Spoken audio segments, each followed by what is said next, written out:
तो सैयदों से पंगा ना लेना। हाशमी जिम्मेदारी से कहता मुस्तकबिल में कोई सवाल आएगा तो उसका भी जवाब। अभी तो ये माज मियां निकल रहे हैं ना, स्टेज पर बैठा हुआ कोई हदबंदी करके बतावे कि इनके पास इतना इल्म है, इतना है। बड़े खतीबों की तकरीरें सुना है। इस बंगाल की पावन धरती पर उत्तर प्रदेश से, बिहार से आप सुन रहे हैं अशरफी लक्ष्मी। बड़े बड़े आलिम आए, तकरीर किया, सुन्नियत को फैलाया, ईमान अता किया। मगर जब वो इंतकाल कर गए तो फिर औलाद में सन्नाटा। याद करो एक एक मुकर्रिर, फिर देखो उसके बाद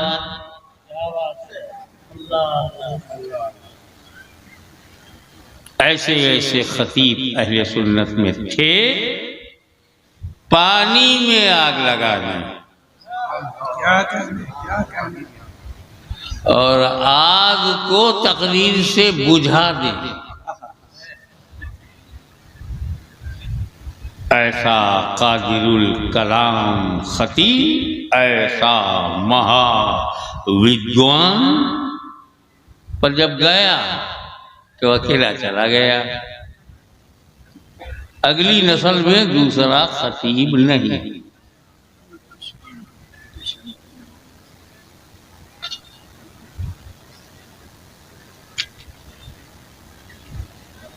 बड़े बड़े शहरों को भी ध्यान में रखो। मैं तो सच बोल रहा हूं, तरफदारी करना नहीं, ना किसी की बुराई करना है।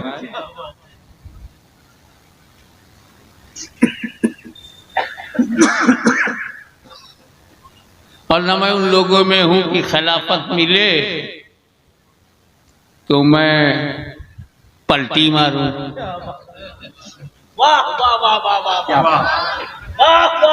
वो खिलाफत जो पलटी मरवाए वो खिलाफत नहीं, खाली आफत है।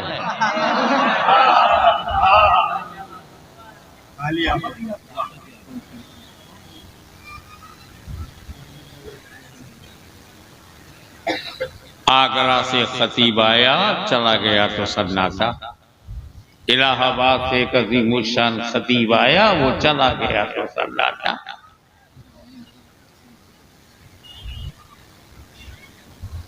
मगर क्या बात है कि हम सभी है गौसे आजम,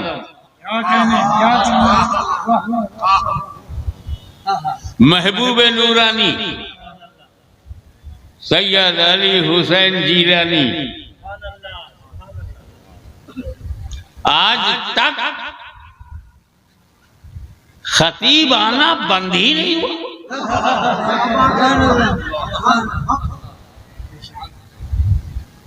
उनका बेटा, उनका नूरे नजर सुल्तानुल वाइज़ीन मौलाना अहमद अशरफ, शेख आजम, मुहद्दिस आजम, शेखुल इस्लाम।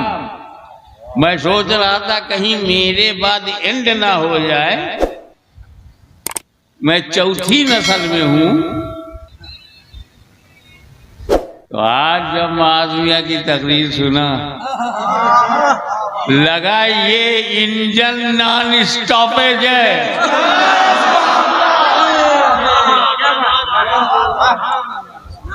वजह ये है कि औलाद है गौसे आजम की, और वो गौसे आजम खिताबत जिसकी चौखट पर भीख मांगे।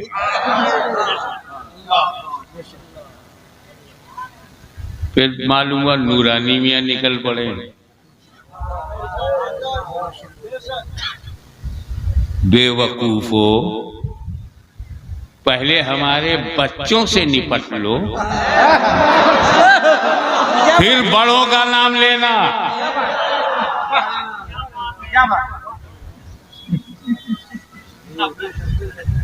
अली हुसैन के दो बेटे,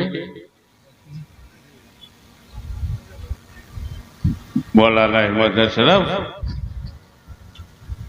उनके बेटे सैयद मोहम्मद मुख्तार अशरफ, उनके बेटे सैयद इजहार अशरफ। रोक पाए क्या? अशरफी मियाँ के दूसरे बेटे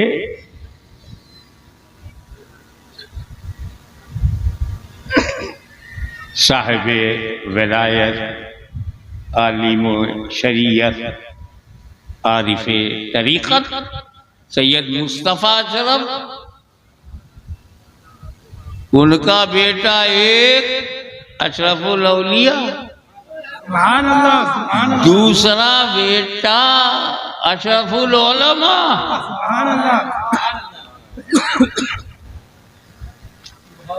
वो दोनों चले गए तो अशरफुल औलिया का बेटा ताजुल औलिया,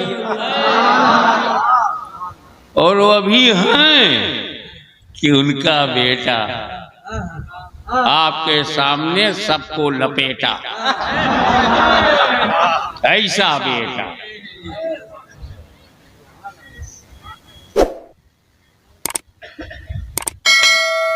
इसकी वजह पर व्हाट इज बैकग्राउंड।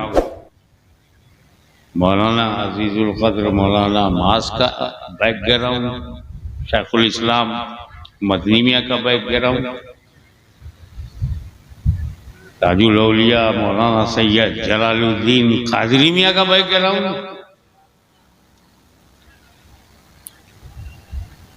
फल अच्छा है तो मस्ती मत करो, उस फल की जड़ पे गौर करो।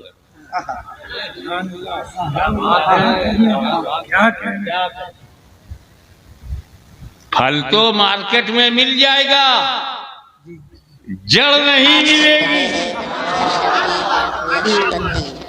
यूट्यूब चैनल एक छोटा सा पेड़ है आम का, सब्सक्राइब कर। और आपके यहाँ तो भांत भांत के आम हैं, नाना प्रकार के आम हैं, लेकिन कोई ऐसा बंगाली नहीं मिलेगा जो आम भी खा जाए और आम की जड़ भी।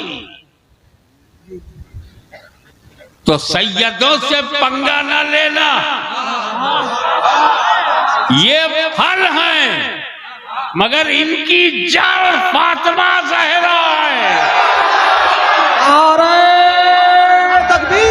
नारे तकबीर, नारे रिसालत, खानदाने मुस्तफा, अहले बैते अतहार, हुजूर गाज़िए मिल्लत।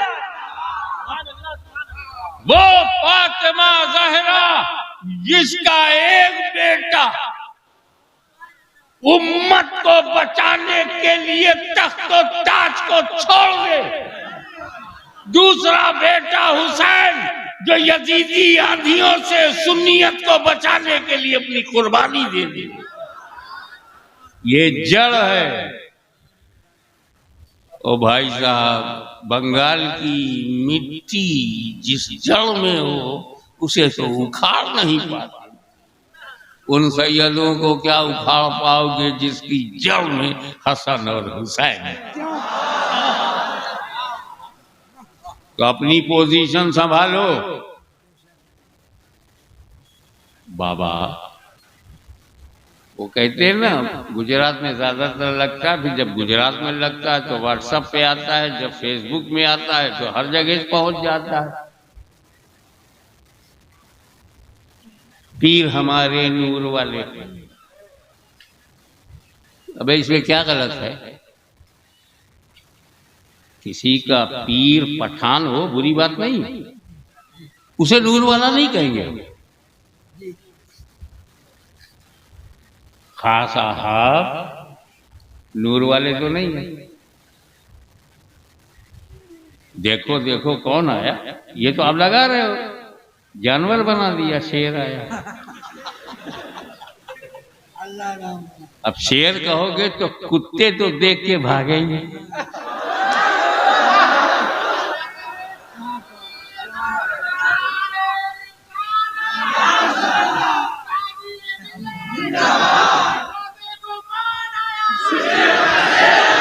अरे ये बाहर लगाओ, यहाँ तो सब अपने हैं। यहाँ शेर और बबर की जरूरत नहीं, यहाँ तो आले रसूल की जरूरत। तेरी समझ में नहीं आया? पीर हमारे नूर वाले। अबे हम बोल रहे हैं, तुम तो चुप हो जाओ बाबा। तुम्हारा नारा सुनने कोई नहीं आया, मेरी तकरीर सुनने सब आया। आप सुन रहे हैं अशरफ पब्लिक जिसलिए आई नहीं लगाते का, मैं उन लोगों में से भी एक बार माशाल्लाह को जरा जोर से कहो, एक बार दोस्ता के लिए, गरीब नवाज के लिए कहो। हम तो कहेंगे चुपचाप समझते रहो, गरीब नवाज के लिए, गौसे आजम के लिए। सुन्नियत को मजबूती से पकड़ो, रसूल खुदा के। पीर हमारे नूर वाली कब लगाया गया? जब मदनी मियाँ को लोगों ने देखा तो कहा पीर हमारे नूर वाले। जब सैयद मुश्तबा अशरफ को देखा, पीर हमारे नूर वाले। मोदी से आजम पीर हमारे नूर वाले। बंगाली तुम कहोगे ना, जब ताजुल औलिया आएंगे तो क्या कहोगे? पीर हमारे नूर वाले। हमें तो सैयद जलालुद्दीन कादरी मियां नूर वाले हैं। क्या गलत नारा है? ये पक्के सुन्नी हैं, बोलते रहेंगे, खानदाने रसूल को नूर वाला कहते रहेंगे, क्योंकि इन्होंने अपने सीने में मौलवी नहीं, इमाम अहमद रजा को बसाया है। आला हज़रत अज़ीमुल बरकत को अपना दिल लिया है। पहले उन्हें जाके रोको। उन्होंने क्यों कहा तेरी नस्ल पाक में है बच्चा बच्चा नूर का? खिलाफत उनकी लो, मुखालिफत उनकी करो। खिलाफत उन्हीं से लो, मुखालफत उन्हीं की करो। ए इमाम अहमद रजा, आपने सैयदों के बच्चे बच्चे को नूर क्यों कहा? तेरी नस्ल पाक में है बच्चा बच्चा, ये नहीं कहा कि तेरी नस्ल पाक में है बड़का बड़का नूर का।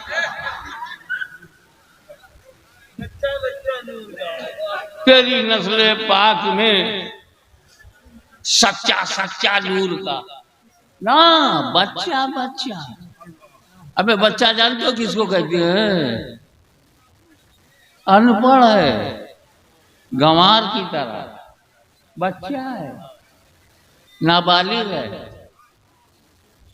वोट देने की समझ नहीं। तो ने मेरे महबूब, तुम्हारी नस्ल में जो ना समझ बच्चे हैं वो भी नूर है। तो अब अगर किसी ने कहा पीर हमारे नूर वाले, तो वो ये बता रहा है कि आले रसूल ही हमारा पीर है। तुम्हें बुरा क्यों लगा? क्या रसूल से ताल्लुकात खराब हो गए हैं जो औलाद को नूर वाला मानने में तकलीफ हो रही है? और रसूल पाक से माज़अल्लाह अगर ताल्लुकात खराब है तो हम तुमसे ताल्लुकात क्यों रखें? हम रसूल वाले हैं, औलादे रसूल नूर वाले हैं। अब जब मेरा पीर सैयद है, मेरा पीर सैयद भी है, तो हम तो कहेंगे नूर वाला आया। अब जिसका पीर सैयद ना हो वो ना कहे। कहीं इसी बात की तकलीफ तो नहीं है यार हमारा पीर सैयद क्यों नहीं है? बाबा, पीर का सैयद होना जरूरी कहाँ है?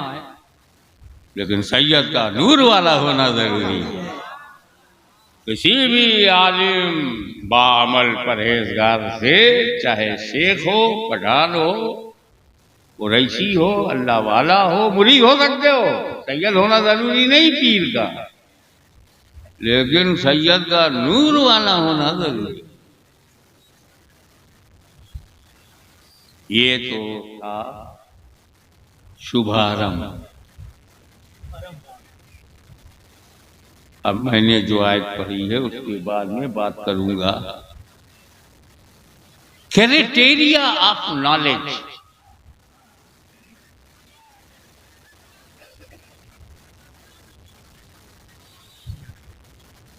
मुझे ऐसे बहुत सारे लोग मिले जो अशरफुल औलिया की सोहबत में रहे, लेकिन एक भी नहीं मिला जो ये बता दे कि अशरफुल औलिया के इल्म की हद क्या है।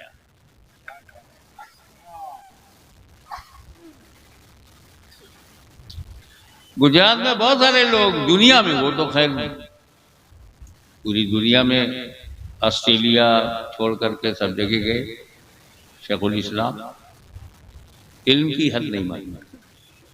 तफसीर अशरफी लिखा,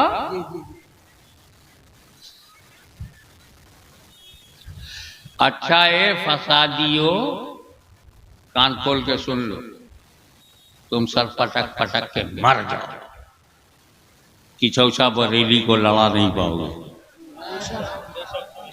हमें लड़ाई वहां होती है जहां खून का रिश्ता हो।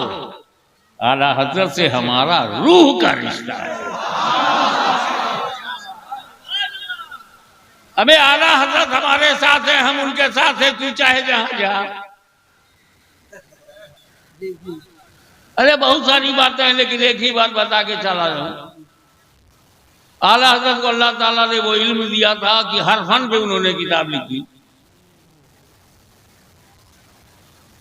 फतावा रिजविया शरीफ तो इंसाइक्लोपीडिया ऑफ फिक़्ह हनफी है। सवाल कहीं का हो, जवाब फतावा रिजविया में मौजूद।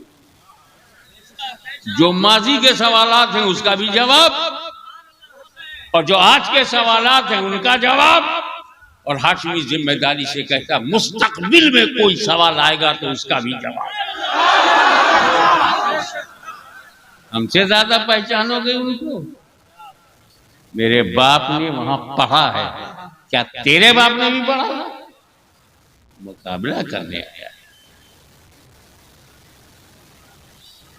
क्या क्या लिखा पता नहीं है लोगों को, मगर एक चीज नहीं लिखा वो मुझे पता। क्या क्या लिखा वो मौलाना मेरे को नहीं मालूम, किसी को नहीं मालूम। 50 उलूम व फुनून पर किताब लिखने वाले ने क्या क्या लिखा मैं नहीं जानता, पर एक चीज नहीं लिखा वो मालूम। कुरान का तर्जुमा तो लिखा, तफसीर नहीं लिखी।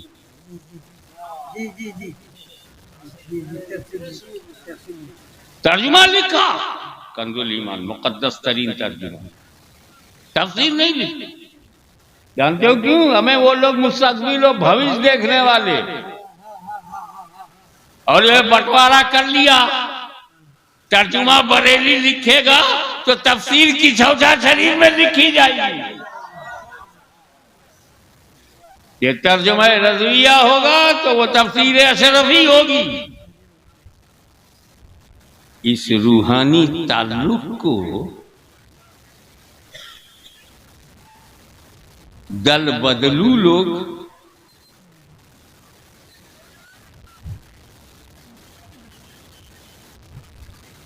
पहले वो बंगाल की नेता के खिलाफ घुस गए गुजरात में, वो हार गए तो गुजरात से घुस के फिर बंगाल में। ऐसे दल बदलुओं को तुम नकल करोगे, वो राजनीति वहां चलेगा।